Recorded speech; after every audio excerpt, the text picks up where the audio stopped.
যুদ্ধ শেষ করতে ৩ শর্ত দিল ইরান। ইসরায়েলে হামলা আরও জোরদার। ইরাকের সব জ্বালানি বন্দরের কার্যক্রম বন্ধ। ইসরায়েলে ১৫০টি রকেট ছুড়ল হিজবুল্লাহ। প্রতি ব্যারেলে তেলের দাম $১০০ ছাড়ালো। মধ্যপ্রাচ্যে পর্যটন খাতে দৈনিক ক্ষতি $৬০ কোটি। আমন্ত্রণ জানাচ্ছি বাংলাদেশ প্রতিদিনের বিশ্ব সংবাদে। সাথে আছে আমি প্রমিতি কিবরিয়া ইসলাম। এতক্ষণ শুনছিলেন সংবাদ শিরোনাম, এবারে বিস্তারিত।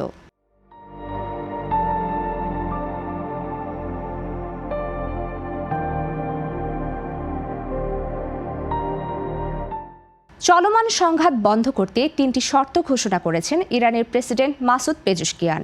এক বিবৃতিতে তিনি জানান, যুদ্ধ বন্ধের জন্য প্রথমত ইরানের বৈধ অধিকার আন্তর্জাতিকভাবে স্বীকৃতি দিতে হবে, দ্বিতীয়ত যুদ্ধের ফলে হওয়া ক্ষয়ক্ষতির জন্য ক্ষতিপূরণ দিতে হবে, তৃতীয়ত ভবিষ্যতে ইরানের বিরুদ্ধে আর কোনো আগ্রাসন না হয় এ বিষয়ে দৃঢ় আন্তর্জাতিক নিরাপত্তা নিশ্চয়তা দিতে হবে। তবে এই কূটনৈতিক প্রস্তাবের মধ্যে রণক্ষেত্রে হামলা জোরদার হয়েছে। ইরানের বিপ্লবী গার্ড বাহিনী IRGC দাবি করেছে, বুধবার কুয়েতে অবস্থিত মার্কিন সামরিক ঘাঁটিতে তাদের ক্ষেপণাস্ত্র ও ড্রোন হামলায় অন্তত ১০০ জন মার্কিন সেনা আহত হয়েছেন। এদিকে তেহরান ও বৈরুতে ইসরায়েলি হামলার জবাবে ইসরায়েল অভিমুখে নতুন করে ক্ষেপণাস্ত্র ছুড়েছে ইরান। পারস্য উপসাগরে অস্থিরতার জেরে তেলের দাম ব্যারেল প্রতি $২০০ পৌঁছানোর হুঁশিয়ারিও দিয়েছে তেহরান। এর মধ্যে ইরাকের আল-ফাও বন্দরে তেলবাহী ট্যাঙ্কারে নাশকতামূলক হামলায় একজন নাবিক নিহত হয়েছেন, যার পেছনে ইরানের সম্পৃক্ততার ইঙ্গিত পাওয়া গেছে। দুবাইয়ের আবাসিক ভবন ও বাহরাইনের জ্বালানি ট্যাঙ্কেও ড্রোন হামলার খবর পাওয়া গেছে। মার্কিন প্রেসিডেন্ট ডোনাল্ড ট্রাম্প ইরানের নৌবাহিনী ধ্বংসের দাবি করে হরমুজ প্রণালী নিরাপদ ঘোষণা করলেও সামরিক বিশেষজ্ঞরা বলছেন, তেহরান পিছু না হটে বরং আরও শক্ত অবস্থানে যাচ্ছে। ইরাকের তেলবাহী ট্যাঙ্কারে নাশকতামূলক হামলার ঘটনায় দেশটির সব কয়টি জ্বালানি বন্দরের কার্যক্রম পুরোপুরি বন্ধ ঘোষণা করা হয়েছে। তবে সাধারণ বাণিজ্যিক বন্দরগুলো আগের মতোই সচল রয়েছে। আজ বৃহস্পতিবার ইরাকি কর্মকর্তারা জানান, উপকূল থেকে প্রায় ৪৮ কিলোমিটার দূরে দুটি বিদেশি ট্যাঙ্কারে বিস্ফোরক বোঝাই বোটের সাহায্যে হামলা চালানো হয়। এই ভয়াবহ বিস্ফোরণ ও অগ্নিকাণ্ডে একজন নাবিক নিহত হয়েছেন এবং ৩৮ জনকে জীবিত উদ্ধার করা হয়েছে। আক্রান্ত জাহাজগুলোর মধ্যে একটি মাল্টার পতাকাবাহী জাহাজ ছিল।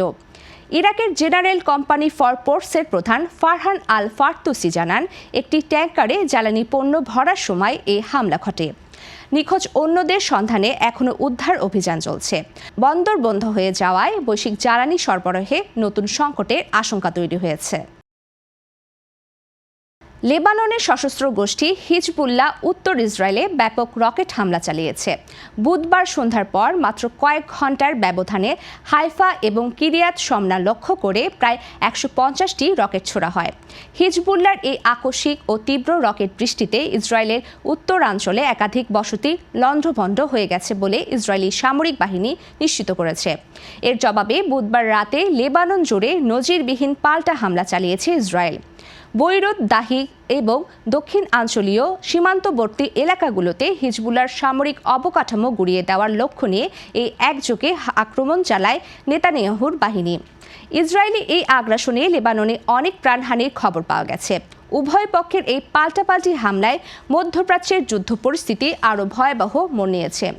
সীমান্তের দুই পাশে এখন চরম উত্তেজনা ও আতঙ্ক বিরাজ করছে। ইরান যুদ্ধের প্রভাবে বিশ্ববাজারে অস্থিরতা কমাতে আন্তর্জাতিক জ্বালানি সংস্থার সদস্য দেশগুলো রেকর্ড ৪০ কোটি ব্যারেল তেল ছাড়ার ঘোষণা দিল। তেলের দাম ঊর্ধ্বমুখী রয়েছে। আজ বৃহস্পতিবার এশিয়ায় তেলের দাম ৯% বেড়ে ব্যারেল প্রতি $১০০ ছাড়িয়েছে।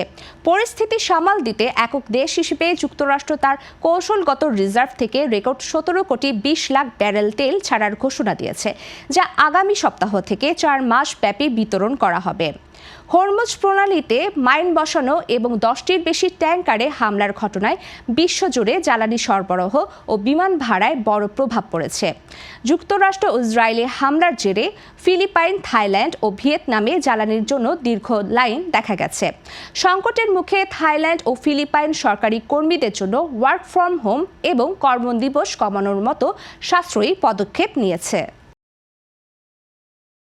যুক্তরাষ্ট্র ও ইসরায়েলের সাথে ইরানের চলমান যুদ্ধের প্রভাবে মধ্যপ্রাচ্যের পর্যটন খাতে প্রতিদিন গড়ে অন্তত $60 কোটি আর্থিক ক্ষতি হচ্ছে বলে সতর্ক করেছে world travel and tourism council WTTC। বুধবার এক বিবৃতিতে সংস্থাটি জানায়, আকাশপথের অচল অবস্থা এবং পর্যটকদের আস্থার সংকটে এ অঞ্চলের পর্যটন অর্থনীতি ধসে পড়েছে। বিশ্বের মোট আন্তর্জাতিক ট্রানজিট ট্রাফিকের 14% নিয়ন্ত্রণকারী দুবাই, আবুধাবি ও দোহার মতো প্রধান বিমানবন্দরগুলো গত 2 সপ্তাহ ধরে চরম বিশৃঙ্খলার মুখে পড়েছে। এর ফলে বিশ্বজুড়ে বিমান ভাড়া যেমন বেড়েছে, তেমনি বিঘ্নিত হচ্ছে প্রতিদিনের প্রায় 5,26,000 যাত্রীর চলাচল। 2026 সালে এই অঞ্চলে পর্যটকদের মাধ্যমে $20,700 কোটি আয়ের লক্ষ্যমাত্রা থাকলেও যুদ্ধের কারণে তা এখন বড় ঝুঁকির মুখে পড়েছে। WTTC-র প্রধান গ্লোরিয়া গুয়েভারা জানান, এই পরিস্থিতি থেকে উত্তরণে সরকারি বেসরকারি সমন্বিত উদ্যোগ ও নিরাপত্তা নিশ্চিত করা জরুরি। দ্রুত পরিস্থিতি স্বাভাবিক না হলে বৈশ্বিক পর্যটনে এই ক্ষতির প্রভাব আরও সুদূরপ্রসারী হবে। এই ছিল আজকের বাংলাদেশ প্রতিদিনের বিশ্ব সংবাদ। সবশেষ খবর জানতে চোখ রাখুন বাংলাদেশ প্রতিদিন ফেসবুক পেজ ও ইউটিউব চ্যানেলে। এতক্ষণ সঙ্গে থাকার জন্য সবাইকে ধন্যবাদ।